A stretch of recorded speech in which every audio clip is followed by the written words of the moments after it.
চায়ের আসল স্বাদ শুধু MDHT প্লাস থেকেই আসবে। মাথায় দেখো লবঙ্গ এলাচ দিয়ে ভরপুর MDHT+ মশলা। MDH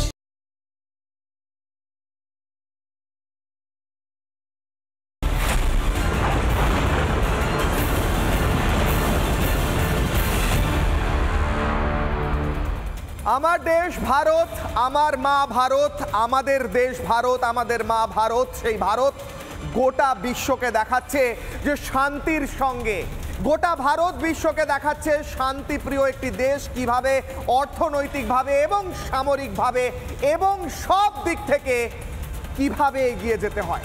উত্থান কাকে বলে ভারত দেখাচ্ছে, তার সঙ্গে দেখাচ্ছে যে গোটা বিশ্বে শান্তি, বন্ধুত্ব এইগুলোর মানে কি সেটা ভারত প্রমাণিত করছে প্রতি মুহূর্তে।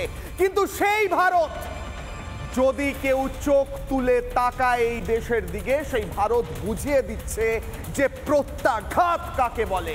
ভারত বুঝিয়ে দিচ্ছে যে প্রত্যাঘাত হলে শত্রুপক্ষের কোমর ভেঙে দেওয়া হবে, সেটাও ভারত বুঝিয়ে দিচ্ছে।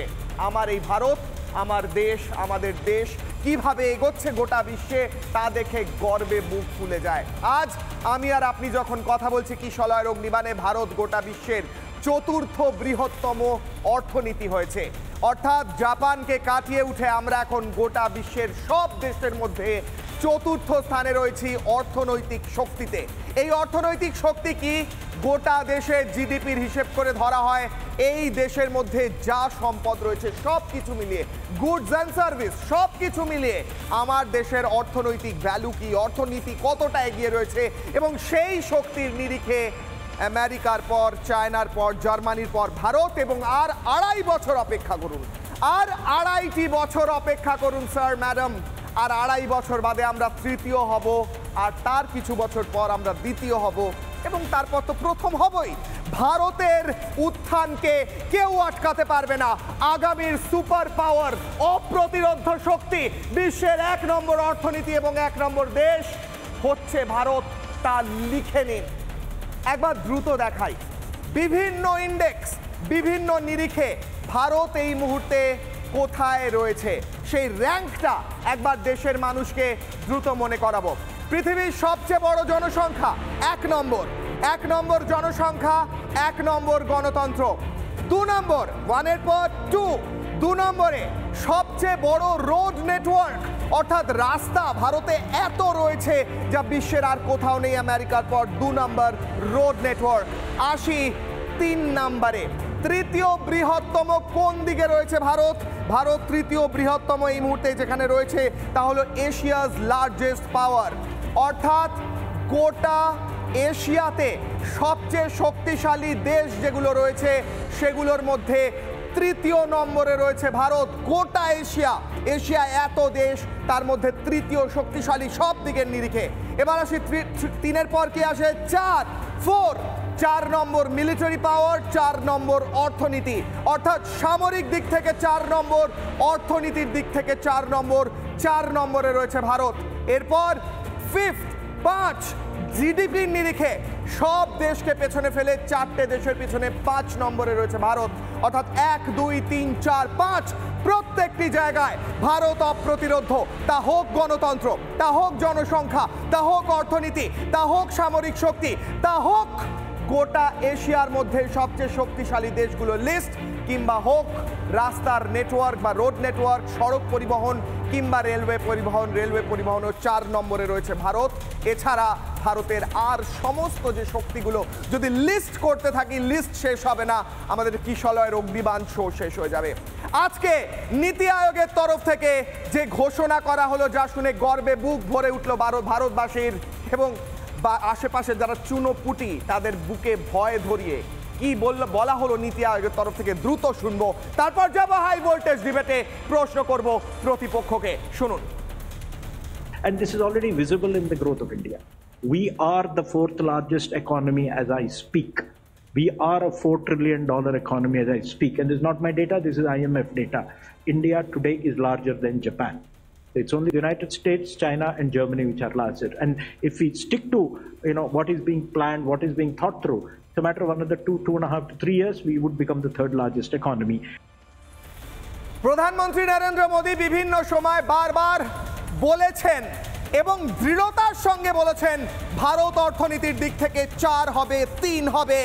তখন এই দেশের মধ্যে থাকা এবং এই দেশের বাইরে থাকা বিভিন্ন তরফ থেকে বলা হয়েছিল না না এটা সম্ভব না।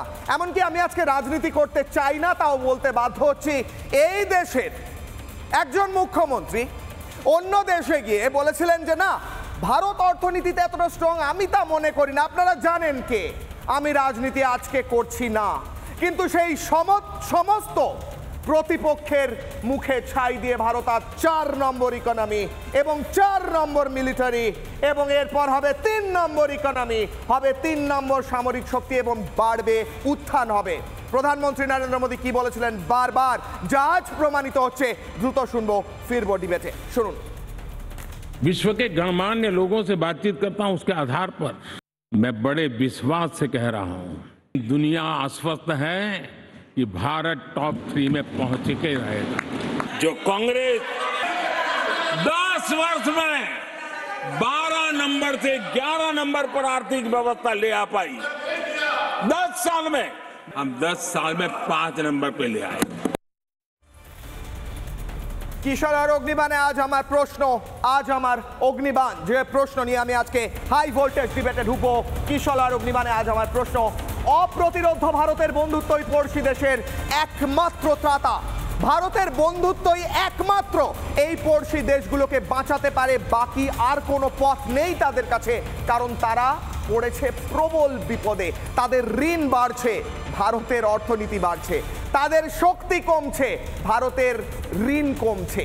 অর্থাৎ ঠিক উল্টোটা, তাদের বাড়ছে ঋণ, ভারতের বাড়ছে শক্তি, তাদের কমছে শক্তি, তাদের বাড়ছে এই মুহূর্তে অপদস্থ হওয়ার পরিমাণ এবং ভারতের কমছে ঋণ, কারণ ভারত হচ্ছে সেলফ সাফিসিয়েন্ট।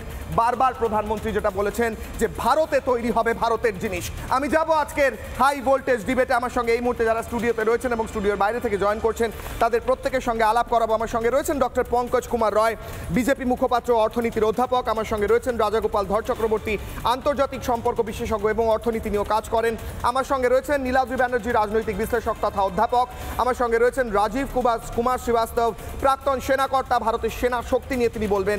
এবং আমার সঙ্গে থাকবেন আরিফ বিল্লাহ, আম জনতা দল কেন্দ্রীয় দপ্তর সম্পাদক, তিনি বাংলাদেশ থেকে থাকবেন। তাকে আমি প্রশ্ন করব আজ বাংলাদেশ কি ভাবছে এই মুহূর্তে ভারতের সঙ্গে বন্ধুত্ব আরও শক্তিশালী করার জন্য, তারা কি করার কথা ভাবছে, কারণ এটা তাদের প্রয়োজন, আমাদের নয়।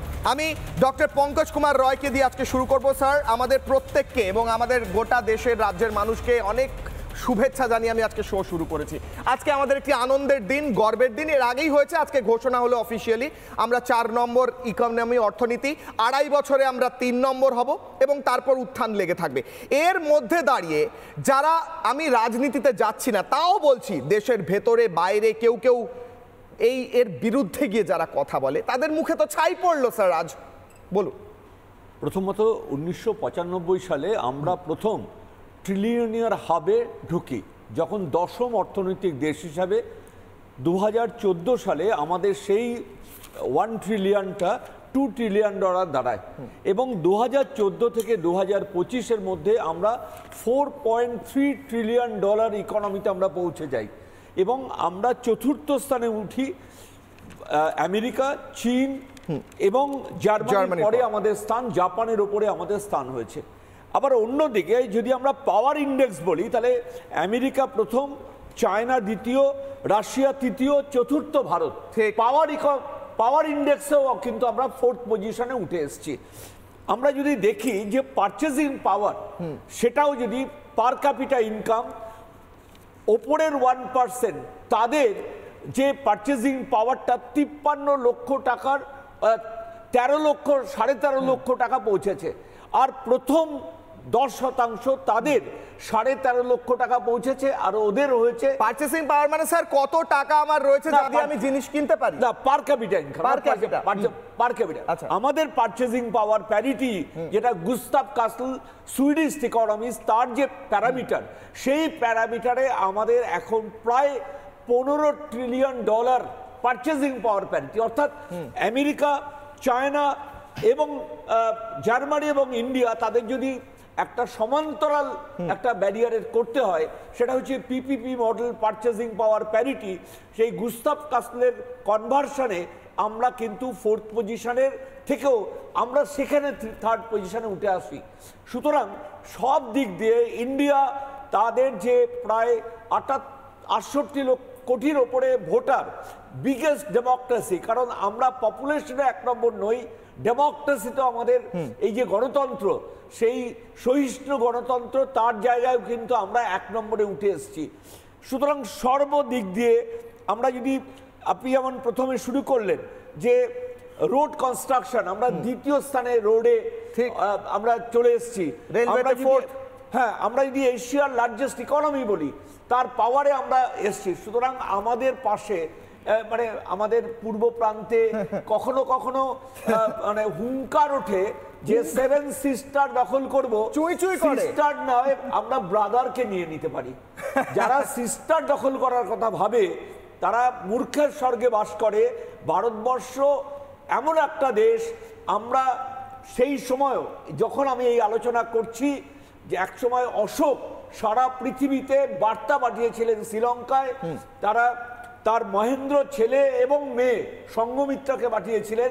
আজকে সর্বদলীয় কমিটি বিভিন্ন জায়গায় যাচ্ছে একই বার্তা নিয়ে, বসু বৈধ কুটুম্বকম, আমরা বিশ্ব আমার ভাই, এই নিয়ে। কিন্তু যদি আমরা দেখি যে পহেলগাঁওয়ে আমার দেশের মানুষ আক্রান্ত হয়, তাহলে আমরা বাউন্ডারে ঢুকে মেরে আসতে পারি, সেই শক্তি ভারতবর্ষের আছে। বুকের ওপর গিয়ে আঘাত করার শক্তি, বুকের ওপর গিয়ে আঘাত করার শক্তি আছে।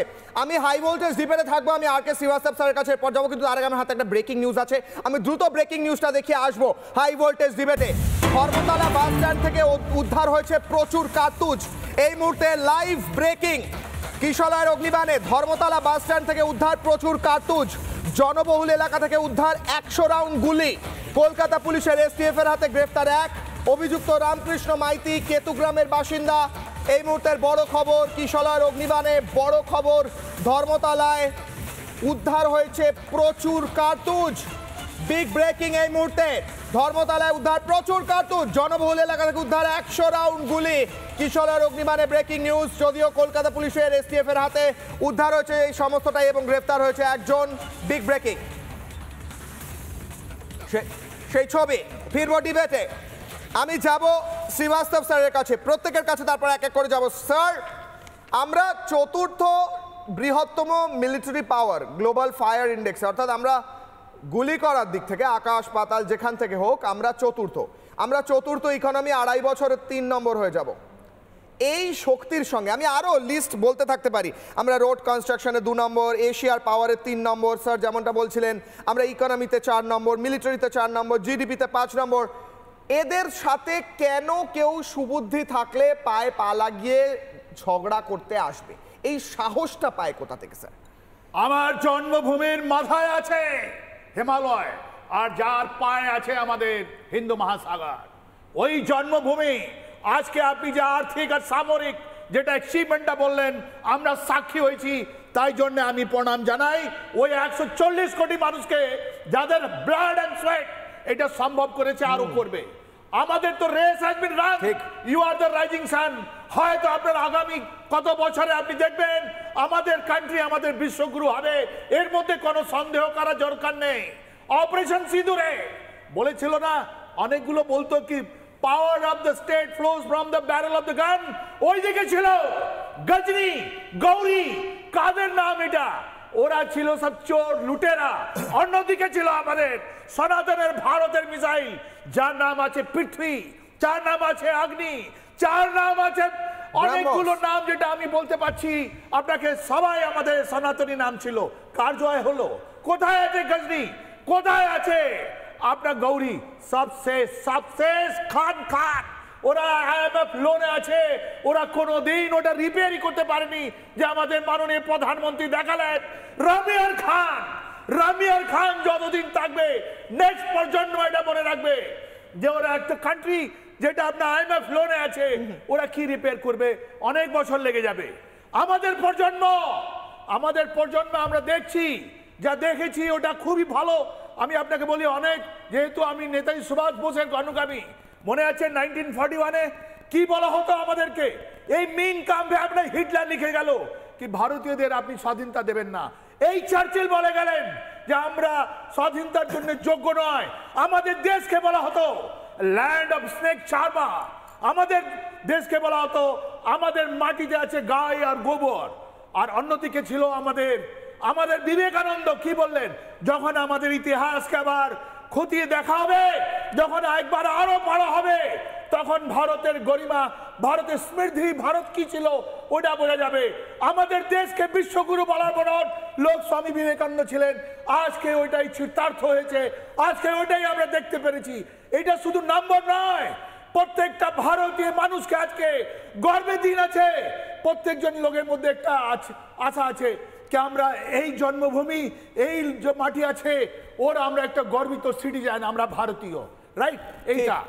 অন্যদিকে আপনি দেখবেন আমাদের পড়োশি দেশ যাদের মধ্যে মৌলবাদী লোক আছে, ওরা কিছু মিলিয়ন একটা না জাহাজ বানাচ্ছিলেন, অর্ডার ক্যান্সেল, আমরা কোনো চিন্তা নেই। আমরা পুরো বিশ্বকে শূন্য দিয়েছিলাম। একটা ট্রিলিয়নে জানেন 12টা শূন্য হয়। আমি জানি না আগামীকালে, আগামী বছরে আপনি কতগুলো শূন্য আরো আমাদের অর্থনীতিকে অ্যাড করবেন। এই শূন্য যেটা দিয়েছিল ইন্ডিয়া বিদেশকে দিয়েছিল, এই শূন্য বলবে এই ভারত বিশ্বগুরু ছিল, গোল্ডেন ছিল, আমাদের স্বর্ণিম ভারত ছিল, আবার স্বর্ণিম ভারত হবে। এটা আপনি আর আপনার ছেলে আর ওর মেয়ে ওরা দেখবে। আমাদের মাটি, যেখানে আমাদের ভাই বোনরা থাকুক, আমাদের মা বোনরা থাকুক, ওদের আর সিঁদুর মুছবে না।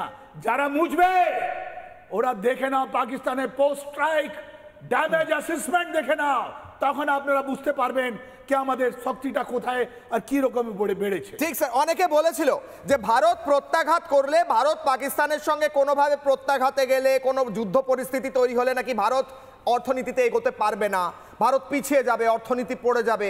তাদের মুখেও ছাই পড়েছে। যারা বিদেশে গিয়ে বলে এসেছিল যে আমি মনে করি না ভারত এগিয়ে যেতে পারে, তাদের মুখেও ছাই পড়েছে। আমি আজকে রাজনীতি করছি না, কিন্তু আমায় বলতে হচ্ছে যে তাদের মুখে ছাই পড়েছে। আচ্ছা জানেন পাকিস্তানের সাধারণ মানুষ কি বলছেন? কিছুদিন আগের ভিডিও, পাকিস্তানের সাধারণ মানুষের বক্তব্য দেখাচ্ছি। এটা পাকিস্তান থেকে উঠে আসা বক্তব্য। নিজে শুনুন, নিজের কানকে বিশ্বাস হবে না। তারা কি বলছে শুনুন, তারপর আসি বাকিদের কাছে। শুনুন পাকিস্তানের মানুষের বক্তব্য। सारा पाक हिंद एक होता। आज आपको टमाटर 20 रुपए किलो मिलते, चिकन 150 रुपए किलो मिलता, पेट्रोल 150 रुपए लीटर मिलता आपको। तो इससे अच्छा तो वो मूंदी है। यकीन माने उसके लोग उसे कैसे मानते हैं और वो कैसे अपने लोगों के साथ संसेर है मोदी। हमें मोदी मिल जाए, हमें तो नहीं नवाज शरीफ चाहिए, ना बेनजीर चाहिए, ना हमें इमरान खान चाहिए, कोई भी नहीं, जनरल मुशर्रफ भी नहीं चाहिए। हमें सिर्फ प्राइम मिनिस्टर मोदी चाहिए। अभी दिल से दुआ है हमारी कि या अल्लाह हमें मोदी दे दो कि जो 8 साल हमारे मुल्क पे गवर्नमेंट करे और हमारे मुल्क को सीधा कर दे। পাকিস্তানের একজন যুবক, যার মাথায় হয়তো একটু বুদ্ধি এবং পেটে একটু বিদ্যা আছে বাকিদের তুলনায়, সে বলছে আমাদের অবস্থাটা দেখুন, আমরা যা জিনিস কিনি তার দাম দেখুন। এর চেয়ে ভালো ওখানে মোদি, সে তাদের মানুষকে ভালো রেখেছে। এর চেয়ে আমাদের মোদি আমরা পেয়ে যাই, আমরা তাহলে ভালো থাকবো, এই বলছে পাকিস্তানের মানুষ। আর সেই পাকিস্তানকে বাবা বানিয়েছে বাংলাদেশের কিছু মানুষ। এইগুলো দেখে তারা বুঝুক এবং আজকের ভারতের উত্থান দেখে তারা বুঝুক। আমি যাব বাকিদের কাছে, আমি প্রথমে নীলাদ্রি বাবুর কাছে যাব, তারপর আমি স্যারের কাছে যাব, রাজা গোপাল স্যারের কাছে। স্যার, আমার কথা হচ্ছে পাকিস্তানের মানুষ বলছেন আমাদের মোদিকে চাই। এই উত্থান দেখছেন তারা, এটা সাধারণ মানুষের কথা বলছি। সেখানে বাংলাদেশের কিছু চুনোপুটি, তাদের কিছু দালাল এখানেও আছে, তারা বলছে না না ভারত মনে হয় না পারবে, ভারত মনে হয় না করতে পারবে। ভারত কি করবে? পাকিস্তান আমাদের রক্ষা করবে, চায়না আমাদের রক্ষা করবে। চায়নার তো মুখে আঙুল, পাকিস্তান তো মিশে যাচ্ছে ধুলোয়। বলুন স্যার। কিশলয়, ভারত আজকে পৃথিবীর 4র্থ বৃহৎ অর্থনীতি, বা স্যার যেরম বললেন পারচেজিং পাওয়ার প্যারিটির ভিত্তিতে অলরেডি 3য় বৃহৎ অর্থনীতি। চীন এবং আমেরিকার পরই ভারতের স্থান। সেটা বড় কথা নয়। বড় কথা হচ্ছে 4র্থ বা 3য় বৃহৎ অর্থনীতি হওয়া সত্ত্বেও ভারত এই মুহূর্তে পৃথিবীর বড় অর্থনীতির মধ্যে দ্রুততম বৃদ্ধিপ্রাপ্ত অর্থনীতি। সারা পৃথিবীতে যখন রিসেশনের ভয় হচ্ছে, সারা পৃথিবীতে যখন অর্থনৈতিক গতি স্লথ হচ্ছে, ঠিক সেই সময় দাঁড়িয়ে মার্কিন যুক্তরাষ্ট্রে যখন রিসেশনের ভয় আসছে, ঠিক সেই সময় দাঁড়িয়ে ভারতের এই বাজারটাকে কেউ উপেক্ষা করতে পারে না। তাই ডোনাল্ড ট্রাম্পকে অ্যাপেল কোম্পানিকে বলতে হচ্ছে তোমরা ভারতে নিজের উৎপাদন করো না, আমেরিকায় করো। অ্যাপেল ঘুরে বলছে না, আমরা ভারতেই করব। ডোনাল্ড ট্রাম্পকে ভয় দেখাতে হচ্ছে আমি তাহলে 25% ট্যারিফ চড়িয়ে দেবো তোমার ওপর, তাতেও তারা নিরস্ত হচ্ছে না। আমরা জানি আমেরিকা বিশ্বের বৃহত্তম অর্থনৈতিক কিশোরয়। আমেরিকার জিডিপি কত? 30.5 ট্রিলিয়ন। কিন্তু যেটা অনেক সময় জানি না, আমেরিকান সরকারের ঋণ কত। আমেরিকান সরকারের ঋণ হচ্ছে 35 ট্রিলিয়ন, অর্থাৎ তাদের জিডিপি যা তার থেকে ঋণ বেশি। আর ভারত সরকারের ঋণ হচ্ছে যা জিডিপি তার 83%, আমেরিকার ঋণ হচ্ছে যা জিডিপি তার 121%। এখানেই ভারতের শক্তি। ভারত নিজের ঋণটাকে কন্ট্রোলে রাখতে পেরে অর্থনৈতিক বৃদ্ধির গতিটাকে বাড়াতে পেরেছে। সুতরাং পৃথিবীর কোনো অর্থনীতির পক্ষে সম্ভব নয় ভারতের এই বাজারকে উপেক্ষা করা। চীনের কথা ধরুন, চীনের ওপর আমেরিকা ট্যারিফ চড়াচ্ছে, কারণ আমেরিকায় খুব দুর্দশা, চাকরি বাকরি নেই। ঠিক, এবার চীন কোথায় তার প্রোডাক্ট বেচবে? চীন যদি অর্থনৈতিক দিক থেকে দেখে, তাহলে ভারতের বাজারটা হচ্ছে তার কাছে সবচেয়ে আকর্ষণীয় বাজার। চীনের বাজারের থেকেও আকর্ষণীয় ভারতের বাজার। তা চীন কি আমেরিকার সঙ্গে যাবে? পাকিস্তান, যাতে তো মানুষের ক্রয় ক্ষমতাই নেই, গগনচুম্বী জিনিসের দাম, সেই পাকিস্তানের দিকে যাবে, বাংলাদেশের দিকে যাবে, না ভারতের অর্থনীতির দিকে যাবে? রাশিয়া কোন দিকে যাবে? রাশিয়ার ওপর অলরেডি ইকোনমিক স্যাংশন আছে। আপনি জানেন তুরস্ক একটা চেষ্টা করেছিল, আমেরিকা যেমন বলছে আমরা ভারত পাকিস্তান যুদ্ধ থামিয়ে দিচ্ছি, তুরস্ক চেষ্টা করেছিল আবার রাশিয়া ইউক্রেন যুদ্ধ থামিয়ে দেওয়ার। তা একটা পিস মিট করেছিল, পিস মিট হয়েছিল। ঠিক, এবার সেই মিটে রাশিয়ার প্রেসিডেন্ট ভ্লাদিমির পুতিন জাননি। রাশিয়ার প্রেসিডেন্ট পিস মিটে না যাওয়ায় মিটিং ভেস্তে গেছে। কেন পুতিন গেলেন না? কেন গেলেন না? তার কারণ তুরস্ক এই পাকিস্তানকে সহায়তা করেছে ভারতের বিরুদ্ধে সংঘাতে, এবং পুতিনের মনে হয়েছে, পুতিন অত্যন্ত বাস্তববাদী মানুষ, তার মনে হয়েছে ভারতকে এখন উপেক্ষা করা যায় না, কারণ রাশিয়াও তাদের পেট্রোপণ্য বাঁচে ভারতে, এবং ভারতের মাধ্যমে অনেকে বলে থাকেন, আমি সত্যি মিথ্যে জানি না, অন্য দেশ ইউরোপের দেশগুলো বেঁচে আছে ভারতের মাধ্যমে। সুতরাং ভারত হচ্ছে বিশ্ব অর্থনীতির কেন্দ্রবিন্দু, শুধু বিশ্বগুরু নয়, বিশ্বের সবচেয়ে আকর্ষণীয় অর্থনৈতিক শক্তি এই ভারতবর্ষ। একে উপেক্ষা করা কারো সম্ভব নয়। কিন্তু কিশোরয়, আমার একটা প্রশ্ন আছে, এই যে ভারতবর্ষ আজকে আমাদের জিডিপি কত? 4 ট্রিলিয়ন। আমরা সেলিব্রেট করছি, নিশ্চয়ই আমাদের সেলিব্রেট করা উচিত। চীনের জিডিপি কত? 19 ট্রিলিয়ন। আমার প্রশ্নটা হচ্ছে, ভারত তার যাত্রা শুরু করেছিল 1947 সালে, আর চীন তার যাত্রা শুরু করেছিল 1949 সালে। তাহলে কি করে চীন 19-এ পৌঁছলো, আমরা 4-এ আছি? ভারতের প্রকৃত অগ্রগতিটা শুরু হয়েছে নরেন্দ্র মোদী 2014 সালে ভারতের প্রধানমন্ত্রী হওয়ার পর। তার আগে ভারত একটা কি বলবো ডাইনাস্টিক ইকোনমি ছিল, এইভাবেই বলতে পারি। একটা পরিবারের দ্বারা নিয়ন্ত্রিত একটা দেশ ছিল। মাঝে বাজপেয়ীর কিছুটা সময় ছিল, মাঝে অন্য কারো কিছু সময় ছিল, মূলত পরিবারতান্ত্রিক একটা অর্থনীতি ছিল, এবং দুর্নীতি সেখানে রাজ করত। ঠিক এই কারণে অর্থনীতির গতি আটকে গেছিল কিশোরয়। আজকে ভারত যেই 4-এ পৌঁছেছে, এটা যদি মোদির মতো প্রধানমন্ত্রী আমরা যদি 47 একজন নরেন্দ্র মোদীকে পেতাম কিশোরয়, তাহলে আমরা বিশ্বের 2 নম্বর অর্থনীতি হয়ে যেতাম। এই নেহেরু, ইন্দিরা গান্ধী এবং তার পরিবার ভারতের অর্থনীতিকে একেবারে সমূলে উৎপাটিত, মানে বেসটাকে ধসিয়ে, পরিবারের অর্থনীতিটা বেড়েছে, তাদের পার্সোনাল অর্থনীতিটা বেড়েছে, সেটা মনে হয় 1 নম্বরে এসেছে। হ্যাঁ, আমি স্যারের কাছে আসবো। স্যার, আমার কাছে যে লিস্ট আছে, আমি দেখছিলাম ভারতের র্যাঙ্ক এবং এই যে পড়শি দেশগুলোর র্যাঙ্ক। রোডওয়েজে ভারত 2 নম্বরে, সেখানে পাকিস্তান রয়েছে 17 নম্বরে। অ্যামিউজিং ব্যাপার, আশ্চর্য ব্যাপার, বাংলাদেশ পাকিস্তানের চেয়ে 1 নম্বর উপরে রয়েছে 16তে, অর্থাৎ পাকিস্তানের আরও খারাপ অবস্থা। মিলিটারিতে পাকিস্তান 12, বাংলাদেশ 35। পাকিস্তানের ইকোনমি 45 গোটা বিশ্বে, বাংলাদেশ তার চেয়ে বেশি রয়েছে 33। আমার কথা হচ্ছে, এরা তো এত নিচে রয়েছে, কিন্তু মুখে কথা বলায়, এই ন্যারেটিভ সেট করায় এরা কি করে এগিয়ে থাকার চেষ্টা করে? এদেরকে কে সাহায্য করে? বিশ্বের প্রথম দিকের অর্থনীতিগুলো যদি করে, তাহলে কেন করে? তারা কেন ভারতবর্ষের সঙ্গে না থেকে চেষ্টা করে পাকিস্তানকে পেছন দিকে ব্যাকডোর দিয়ে সাপোর্ট করতে? স্যার বলুন। মানে বিকিশলয়, তোমার প্রশ্নটা যাচ্ছি আমি, তার আগে দু একটা কথা বলি। যে আলোচনাটা ঘটলো, অবশ্যই, মানে একটা সময় ভারতীয় অর্থনীতিকে বামপন্থীরা বিদ্রুপ করতো, অর্থনৈতিক যে গ্রোথের হাতটা ছিল এতই কম ছিল তাকে হিন্দু রেট অফ গ্রোথ বলতো, যে হ্যাঁ সেটা আপনি সেই মানে ইন্ডিয়া আমাদের যে যখন রিফর্ম মুভমেন্ট আসার আগে পর্যন্ত 90 পর্যন্ত এইভাবেই ভারতীয় অর্থনীতির ইকোনমিক গ্রোথ ছিল। নেহেরুর পরেও তো অনেকে এসেছে, যাই হোক এটা তো রাজকৃষ্ণ এইটা হিন্দু রেট অফ গ্রোথ, ওরা বামপন্থীরা মনে করতো হিন্দুরা যদি পিছিয়ে থাকার ব্যাপার। আজকে আমাদের দেশে নতুন হিন্দু রেট অফ গ্রোথ আমরা দেখছি, যে ব্যাপক হিন্দু রেট অফ গ্রোথ হচ্ছে, সারা পৃথিবী আমাদের কাছে তাকিয়ে আছে। আমি এটা বলবো চীন অগ্রগতি লাভ করেছে, কিন্তু চীনের ব্যাপারটা হচ্ছে সেখানে স্বাধীনতা নেই। যে কোনো দিন ওদের যে মানে বেলুন, অগ্রগতির বেলুন যে কোনো মুহূর্তে ফেসে যেতে পারে। কেন আপনি যদি মানুষকে স্বাধীনতা দিচ্ছেন না, ফোর্স করছেন মানুষকে এই কাজ করার জন্য, তাতে হয়তো মানুষ মানে বাধ্য হচ্ছে। যেই মানে আপনি স্বাধীনতা দেবেন, আমি তো চীনে বহুবার গেছি এবং সেখানে পড়িয়েছি বিভিন্ন বিশ্ববিদ্যালয়ে, তাতে আমার মনে হয়েছে মানুষগুলো খেতে পারছে কিন্তু কোথাও মানে বলতে পারছে না। মানে সরকার যেভাবে তাদেরকে আটকে রেখেছে নানানভাবে তাদের চিন্তা ভাবনাগুলোকে, তার ফলে তারা মনে করছে যে যদি কোনোদিন স্বাধীনতা হয়, যদি কোনোদিন তাদের বলার অধিকার থাকে, তারা কিন্তু সেই সুযোগটাকে নেবে এবং সাথে হয়তো চীনের অর্থনীতি ভেঙে চুরমার হয়ে যেতে পারে। দেখুন জাপানকে আমরা টপকে গেলাম, অনেক স্লো ডাউন হয়ে গেছে,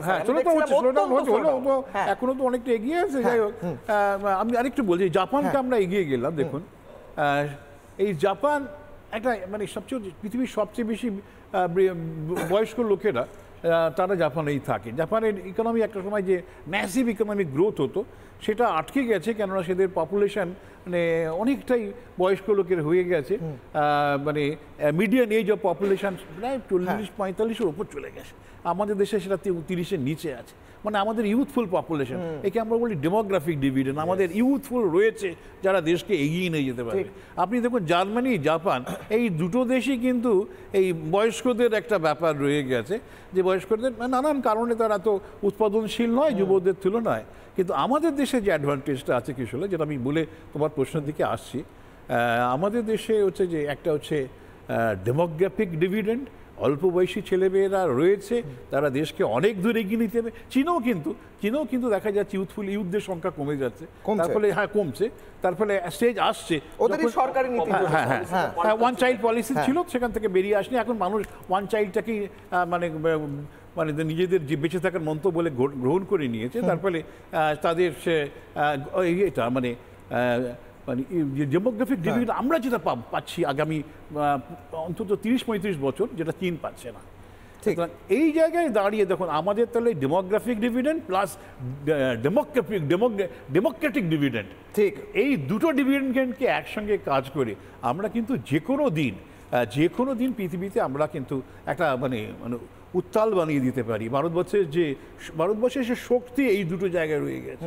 ভারতবর্ষের শক্তি তার সামরিক শক্তিতে নয়, ভারতবর্ষের শক্তি তার অর্থনীতিতে নয়, ভারতবর্ষের শক্তি গণতন্ত্রে, মানুষের হাতে শক্তি। খুব অল্প দিনের জন্যই আমরা এমার্জেন্সি হয়েছিল, এছাড়া কারোর সাহস হয়নি মানুষের মুখ বন্ধ করা। ঠিক একদম ঠিক স্যার, এটাই কিন্তু আমাদের বিরাটভাবে কাজে দেবে, যেটা হয়তো অন্য দেশে যদি যে কোনো আপনি যদি চীনকে যদি কিছুদিন স্বাধীনতা দিয়ে দেন, চীন দেশটা কোথায় যাবে? মানে চীনের অর্থনীতি অনেক ভালো হয়ে গেল, কিন্তু লোকগুলো কথা বলতে পারে না, খাঁচার মধ্যে রয়েছে, এতে কি লাভ হলো? ওই টাকাটা দিয়ে কি করবে তারা? এবং এই জায়গায় দাঁড়িয়ে জাপান বা জার্মানি এদের কিন্তু আর অগ্রগতির জায়গায় নেই, কিন্তু আমাদের যে সুযোগটা আছে ওদের কারণই নেই। ঠিক এই জায়গায় দাঁড়িয়ে এখন যেটা আপনার প্রশ্ন ছিল যে পার্শ্ববর্তী, আমি একবার ইন্ট্রোডিউস করিনি, আমাদের সঙ্গে যুক্ত হয়েছে নরেন্দ্রনাথ মজুমদার, সাধারণ সম্পাদক, বিবেকানন্দ গবেষণা কেন্দ্র, বাংলাদেশ থেকে তিনি রয়েছেন।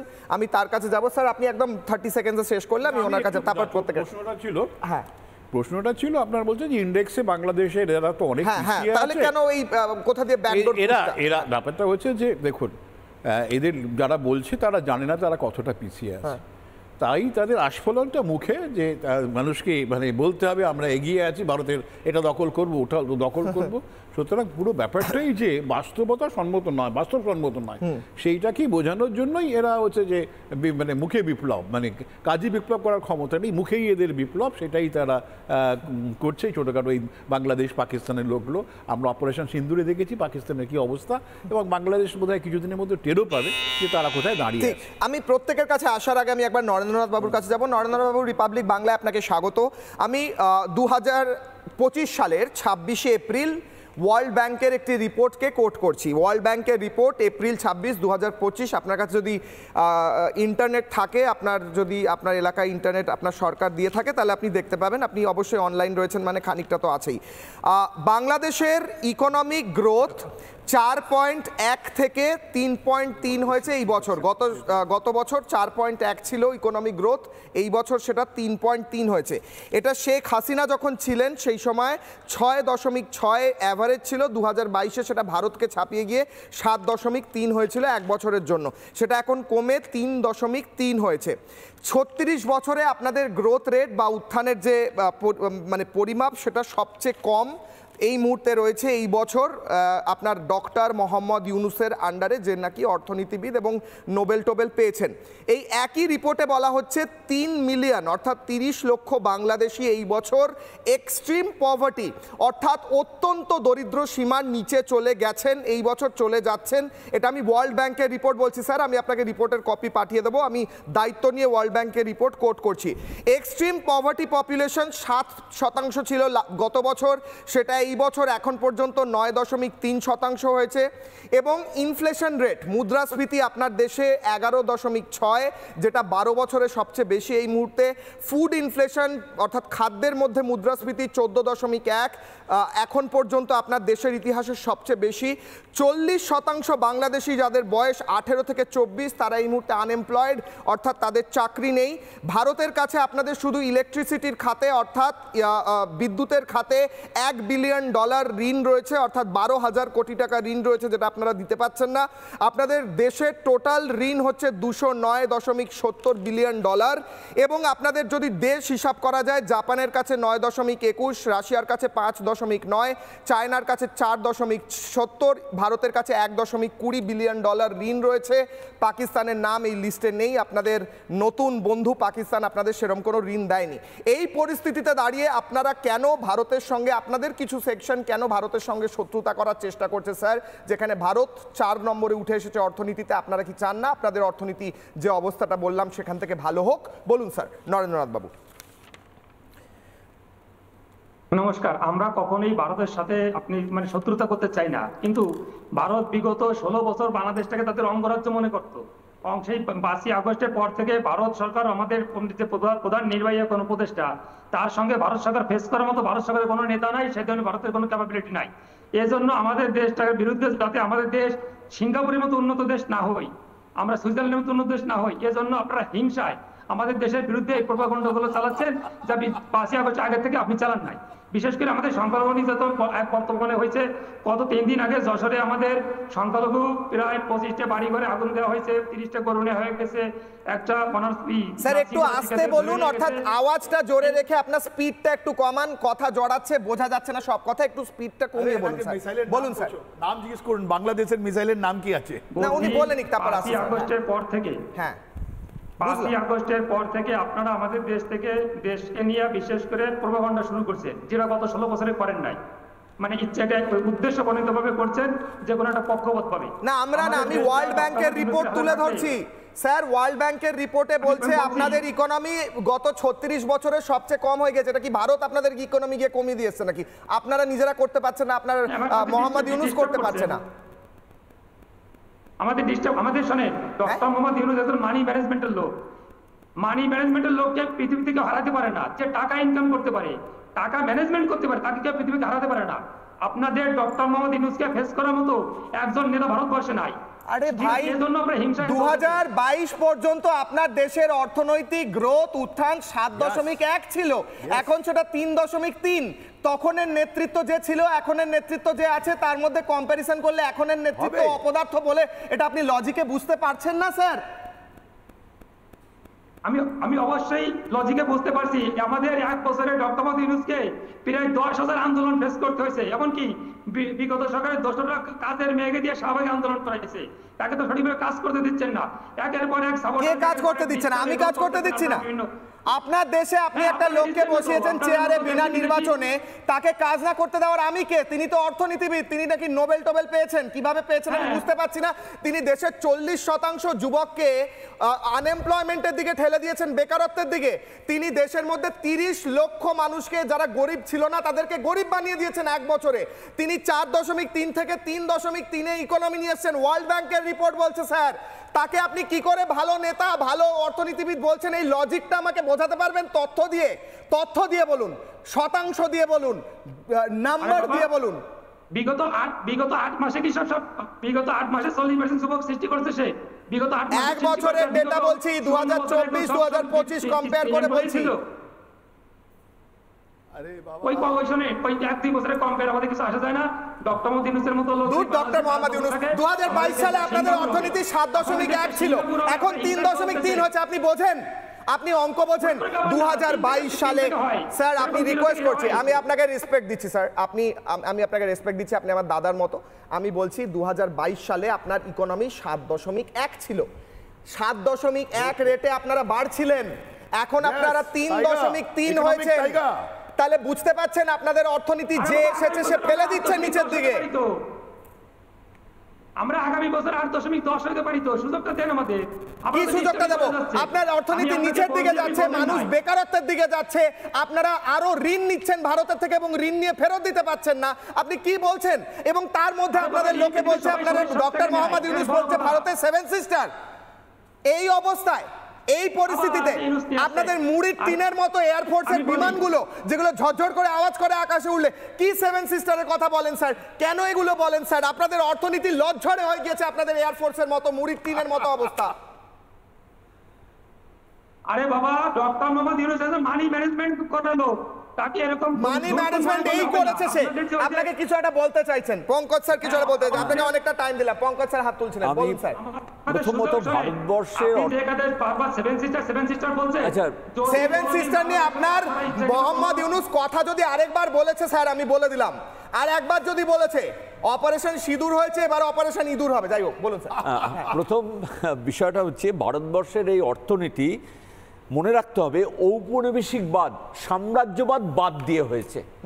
এই দুটো শব্দ ভারতবর্ষ কখনো কারো জমি ভারতবর্ষ দখল করেনি, ভারতবর্ষ কখনো কোনো দেশ আক্রমণ করেনি। এটা না করে আমরা যদি দেখি যে মার্কিনদের যে রমনামা, সেটা ল্যাটিন আমেরিকার অর্থনীতি থেকে তারা এক্সটর্শন করে, তারা ইউরোপিয়ান, এখন তারা গেছে সেন্ট মার্টিন আইল্যান্ডে, মধ্যপ্রাচ্য থেকে তারা এক্সটর্শন করে। ভারতবর্ষ কিন্তু কাউকে এক্সটর্শন না করে এই পজিশনে এসছে, এটা হচ্ছে একটা সবচেয়ে বড় বিষয়। যখন রাশিয়া মানে ইউএসএসআর ছিল, অর্থাৎ রাশিয়ার আর্লিয়ার স্টেজ ছিল, যখন রাশিয়া ভাঙেনি 90 সালে, তখন কিন্তু ইউরোপিয়ান কান্ট্রিগুলো থেকে তারা, যেমন পোল্যান্ড, যেখান থেকে এক্সটর্শন করেছে, আমরা কিন্তু কাউকে এক্সটর্শন না করে এখানে এসেছি। আমরা সত্যি অর্থেই আত্মনির্ভর ভারত হয়ে এই জায়গায় পৌঁছেছি, এটা হচ্ছে 1 নম্বর। 2 নম্বর হচ্ছে যে আমরা কখনো উষ্মা প্রকাশ করিনি। আমরা যখন হাসিনার সেফ প্যাসেজ চেয়েছে, আমরা আশ্রয় দিয়েছি। এটা আমাদের, আমরা প্রতিবেশী রাষ্ট্রের যে মত সেটা করেছি। আমরা যুদ্ধে আমরা 2 কোটি মানুষকে আশ্রয় দিয়েছি। আমরা কখনো আক্রমণকারী হইনি, সহকারী হয়েছি। যখন আমাদের ওয়েস্টার্ন ফ্রন্টে পাকিস্তান আক্রমণ করেছে, তখন দেখিয়ে দিয়েছি যে আমরাও রক্তচক্ষুর জবাব দিতে পারি, তাই আমরা সেদিন অস্ত্র ধরেছিলাম। সুতরাং আজকে বাংলাদেশের যে মানে ইনফ্লেশন 18%, ঠিক। হ্যাঁ, আমি ওয়ার্ল্ড ব্যাংকের রিপোর্টে পড়ছি যে ওদের হচ্ছে 14 যার অর্গানাইজড এমপ্লয়ি যেখানে, সেটা হচ্ছে কটন টেক্সটাইল, 45,000 প্রায় বন্ধ, ঢুকছে। তারা সড়ক পথে যদি বাণিজ্য করতে না পারে, তারা কান্নাকাটি করছে। আমরা কিন্তু আবারও বলছি, কারো জমিতে গিয়ে কিন্তু দখলদারি করিনি। আমরা আমাদের বর্ডার সিল করেছি, আমরা আমাদের বর্ডার সিল করেছি। আমি একবার কোর্ট ইডিভিটা দেখাবো। বসিরউদ্দিন, শেখ বসিরউদ্দিন, অর্থনৈতিক উপদেষ্টা বাংলাদেশে, সে কি বলেছে তার বক্তব্যটা দেখাচ্ছি বাঁদিকে।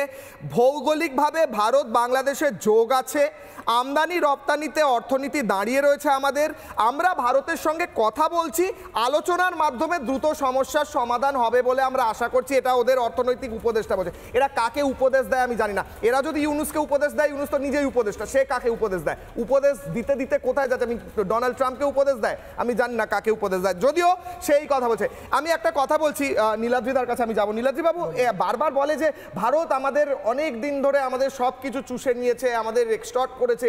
ওদের কাছে আছেটা কি? ওদের তো আমরা ঋণ দিয়েছি স্যার, আমার কাছে হিসাব বলছে এখন পর্যন্ত আউটস্ট্যান্ডিং ঋণ $1.20 বিলিয়ন, যেটা এখনো শোধ দেয়নি, যার মধ্যে $1 বিলিয়ন প্রায় অর্থ বিদ্যুতের খাতে রয়েছে। মানে নেবটা কি? না, প্রথম কথা কিশোরে নরেন্দ্রনাথ বাবু একটা খুব সুন্দর কথা বলেছেন, অ্যাপ্রিসিয়েট করছি। উনি বলছেন আমরা ভালো করতে পারি, আমাদের সুযোগটা দিন আপনারা, অর্থাৎ সুযোগ দেওয়াটা ভারতের উপর নির্ভরশীল, উনি একটা স্বীকার করে দিলেন, নিশ্চয়ই ধন্যবাদ ওনাকে। দ্বিতীয় কথা হচ্ছে মোহাম্মদ ইউনূস অর্থনীতিতে নোবেল পাননি, উনি শান্তির জন্য পেয়েছিলেন। যে শান্তির জন্য মহাত্মা গান্ধীও নোবেল পাননি, কিন্তু বারাক ওবামা পেয়েছে। শান্তির নোবেল নিয়ে আমরা যত কম বলি ততই ভালো। অর্থনীতিবিদ হিসেবে উনি কিন্তু বিশ্বে কোনো সমাদৃত ব্যক্তিত্ব নন এবং নোবেলও পাননি। আচ্ছা, মানি ম্যানেজমেন্ট বোঝেন ভালো, মানি ম্যানেজমেন্ট, টাকা ম্যানেজ করতে পারেন, ওর মানি ম্যানেজটা করে নিজের এই গ্রামীণ ব্যাংকে ঢোকান নাকি? শাস্তিও হয়েছিল, কোর্টে ওনার কেসও চলছিল, সেগুলো ছেড়ে দিন, দুর্নীতির অভিযোগ আছে, সত্যি মিথ্যে জানি না। তৃতীয় হচ্ছে চীনের কথা বলছিলেন স্যারেরা। চীন নিশ্চয়ই গণতন্ত্র নেই, কিন্তু একটা কথা আমাদের মানতে হবে, চীনের এই অগ্রগতিটা শুরু হয়েছে 1978 সালে, যখন দেং জিয়াওপিং, মাও সেতুংয়ের কবল থেকে চীন বেরিয়ে এলো। দেং জিয়াওপিং চীনের দায়িত্ব নিলেন এবং চীনের অর্থনীতিকে কমিউনিজম থেকে বার করে বাজার অর্থনীতির দিকে নিয়ে গেলেন, একদলীয় শাসন ব্যবস্থার মধ্যে বাজার অর্থনীতি আনলেন। ভারতের অগ্রগতিটাও শুরু হয়েছে 1947 থেকে নয়। গণতন্ত্র আমাদের দেশে ছিল না, পরিবারতন্ত্র ছিল, একটা পরিবারের কিছু মানুষ এখানে ঘুরিয়ে ফিরিয়ে বসতো। এটা শুরু হয়েছে 2014 সালে, যে একটা গণবিপ্লব হলো, নরেন্দ্র মোদী ক্ষমতায় এলেন এবং নরেন্দ্র মোদী এটা ডিজিটাল ইন্ডিয়া আনলেন। ডিজিটাল ইন্ডিয়ার ফলে ভারতে যেটা হয়েছে, ইউপিআই চালু হয়েছে, এটা পশ্চিম দেশও সাকসেসফুলি শুরু করতে পারিনি। মানুষের অ্যাকাউন্টে ডিরেক্টলি টাকা যাচ্ছে, ফুচকা খেলেও আমরা অনলাইনে পেমেন্ট করছি স্যার। কি হচ্ছে, ট্রানজাকশনটা অনেক বেড়ে যাচ্ছে, অনেক বেড়ে যাচ্ছে, ট্রান্সপারেন্ট হচ্ছে, সরকারের ট্যাক্স কালেকশন বাড়ছে, তারপরে সরকারও বিনিয়োগ করতে পারছে। নরেন্দ্র মোদীর এই ডিজিটাল ইন্ডিয়া সবচেয়ে বড় ইঞ্জিন, যেটা ভারতের অর্থনীতিকে পরিবর্তন করেছে। অন্য অনেক ইনিশিয়েটিভ আছে। সুতরাং চীনে যদি দেং জিয়াওপিং তার রাস্তা দেখিয়ে থাকেন, তাহলে ভারতের ক্ষেত্রে এটা হচ্ছে নরেন্দ্র মোদী। আমাদের দুর্ভাগ্য, আমরা মোদীকে 1947 সালে পাননি, আমরা পেয়েছিলাম জওহরলাল নেহরুকে, সেই জন্যই পিছিয়ে পড়া। গণতন্ত্র দিয়ে এটার বোধহয় ব্যাখ্যা করা যায় না। আমাদের নরেন্দ্র মোদী রয়েছেন, বাংলাদেশে নরেন্দ্রনাথ বাবু রয়েছেন, নরেন্দ্রনাথ দত্ত, আমি আরো একবার যাবো ওনার কাছে, তারপর আমি বাকি দুজনের কাছে যাবো। হ্যাঁ, নরেন্দ্রনাথ মজুমদার, সরি, নরেন্দ্রনাথ মজুমদার রয়েছেন, আমি আরো একবার যাবো। স্যার আপনাকে আরো একবার বলছি, আমি এক্ষুনি একটা বাইট শোনাচ্ছিলাম, পাকিস্তানের যুবক যুবতীরা, একবার যদি বাইটটা শোনানো যায় দ্রুত। পাকিস্তানের যুবক সম্প্রদায় বলছেন যে আমাদের যা অবস্থা, আমাদের এখানে মোদীকে চাই। আমি বাংলাদেশেও কি এরকম কোনো দাবি, যাই হোক, কি বাইটটা শুনবো আমি একবার দ্রুত। सारा पाक हिंद एक होता, आज आपको टमाटर 20 रुपए किलो मिलते, चिकन 150 रुपए किलो मिलता, पेट्रोल 150 रुपए लीटर मिलता आपको।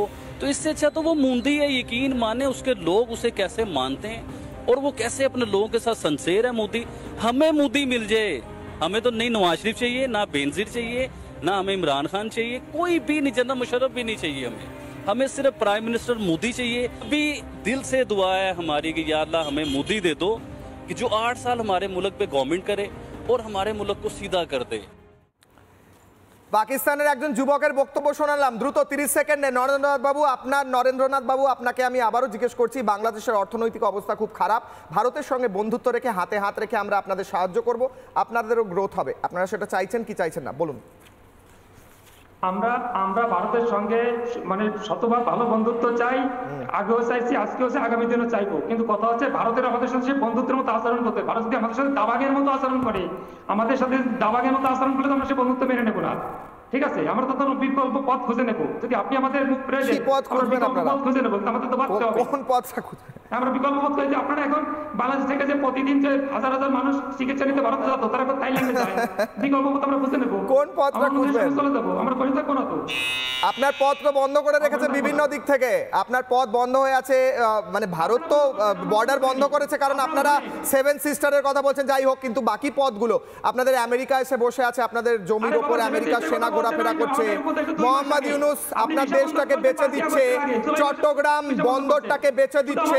এই মোহাম্মদ ইউনূসের থেকে আপনারা গেট রিড অফ হিম, আপনারা একে বাদ দিন, একে বাদ দিন স্যার। আমি বলছি ভালো কথা, আপনার বন্ধু হিসেবে বলছি স্যার, একে বাদ দিন স্যার। আপনি দেখবেন বাংলাদেশ অনেক ভালো থাকবে। আমি আর কে শ্রীবাস্তব স্যার হাত তুলছেন, আমি আসি, একদম সময় কম, দ্রুত স্যার, একদম প্রত্যেকের কাছে একবার দ্রুত করে। হ্যাঁ, আমি আমার বাংলাদেশের ভাই যিনি পথভ্রষ্ট হয়ে গেছেন ওনাকে বলে দিই, একদিকে ছিল গৌরী গজনী, অন্যদিকে ছিল সনাতনী, যাদের মধ্যে পৃথিবী অগ্নি আকাশ। আপনি, আমার একটা ভয় আছে, আমাদের ইকোনমি যেভাবে দ্রুতগতিতে পড়ছে ওরকম আমাদের লড়াই করার দিনটা কম হয়ে যাচ্ছে। ৭১-এর 10 দিনে সারেন্ডার করলো, কারগিলে যখন আমরা জানতে পারলাম 8 দিন, আর এই 7 থেকে 10 4 দিনে। আমার তো মনে হয় নেক্সট প্রজন্ম যারা আসবে ওরা বেশি দিনের যুদ্ধ দেখতে পারবে না। এইটার জন্য আমি খুব দুঃখিত। আমরা এই 4 দিনের যুদ্ধ হবে না, ওর থেকে কম টাইম হবে। যাদের আছে ওরা দেখিয়ে দাও, নাহলে আমরা ঢুকে মারবো। নরেন্দ্র বাবু টুল কিট শিকার আছেন, আপনি মগজ ধোলাই হয়ে গেছে। আপনি কাইন্ডলি আপনি আমাদের স্বামী বিবেকানন্দের বইটা পড়ুন, ওনার বক্তৃতাটা পড়ুন, চিকাগো বক্তৃতাটা পড়ুন, জানুন সনাতনী ধর্ম কি আছে, হিন্দুরা কারা আছে, তখন আপনি বুঝতে পারবেন আমাদের সংগঠনের পিছনে প্রেসিডেন্ট। যাই হোক, স্বর্গ থেকে বেশি আমরা প্রাণ দিয়ে দেব। বেশ, আমার সময় একদম শেষ স্যার, একদম একটা সেন্টেন্সে কনক্লুডিং। হ্যাঁ মানে আমি একদম একটা সেন্টেন্স। কিন্তু বাংলাদেশের যিনি রয়েছেন ওনার জন্যই বলছি, আমরা যখন পরাক্কা চুক্তি হলো, আমরা কিন্তু গঙ্গার জল দিয়েছি। আমরা কিন্তু বাংলাদেশের একটাই জিনিস তখন পাওয়া যেত, সেটা চীন নিয়েছে, ন্যাচারাল গ্যাস। আমরা কিন্তু তার দিকে কোনো ইন্টারেস্টও দেখাইনি, বুঝেছেন। বাংলাদেশের কোনো সম্পদ, নরেন্দ্রনাথ বাবু উনি একজন অর্থনীতিবিদ বলেই মনে হচ্ছে, তো কিন্তু কোন সম্পদ আমরা নিয়েছি সেটা যদি বলেন, আমরা বাঙালিরা আপনাদের ইলিশ মাছও দিকেও মানে তাকাইনি, বুঝতে পারছেন। আমরা আপনাদের কিছুই নিইনি। ভারতবর্ষ এইভাবেই তার অগ্রগতি লাভ করেছে। আমরা কি দেব কি নেব আমাদের কোনো লক্ষ্য ছিল, কি দিয়েছি সেই হিসেব করতে গেলে শো শেষ হয়ে যাবে, শো শেষ হয়ে যাচ্ছে, আরো দুটো শো শেষ হয়ে যাবে।